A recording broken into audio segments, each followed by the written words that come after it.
Ogrgel.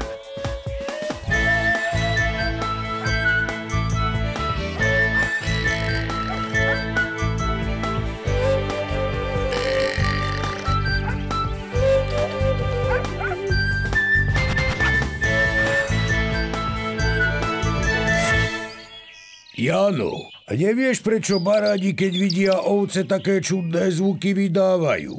To na tom internete pochytili.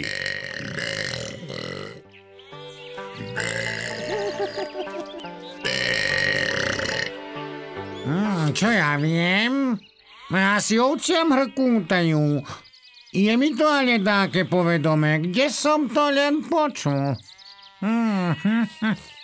A ty si sa ako zaliečal svojej prvej frajerke? Dajte pokoj, bača. To som bol ešte malý. Z úza z dolného konca sa mi vtedy ľúbila. Čo som sa jej fotiek a videí naposielal, len aby sa na mňa aspoň usmiala. Srdiečko moje.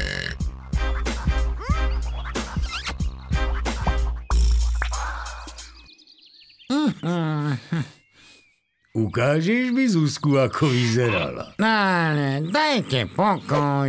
To bolo už dávno. Pozriem na internete, či ju tam nenájdem.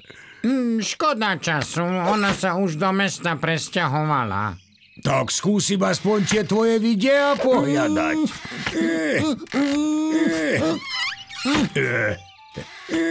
To tam nenájdete, kto si to už dnes pamätá? Radšej poďte za baránmi, nech toľko nebékajú, huncúti jedni.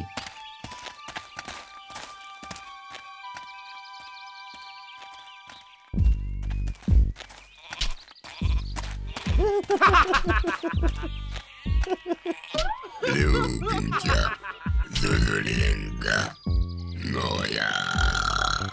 Jano, ogrgel malý, taká hamba na staré kolena.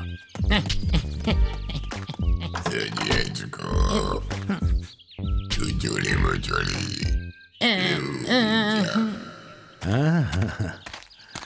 Nedávajte na internet veci, za ktoré by ste sa mohli niekedy hanbiť. Neskôr to môže niekto použiť proti vám. Internet si pamätá aj vaše chyby.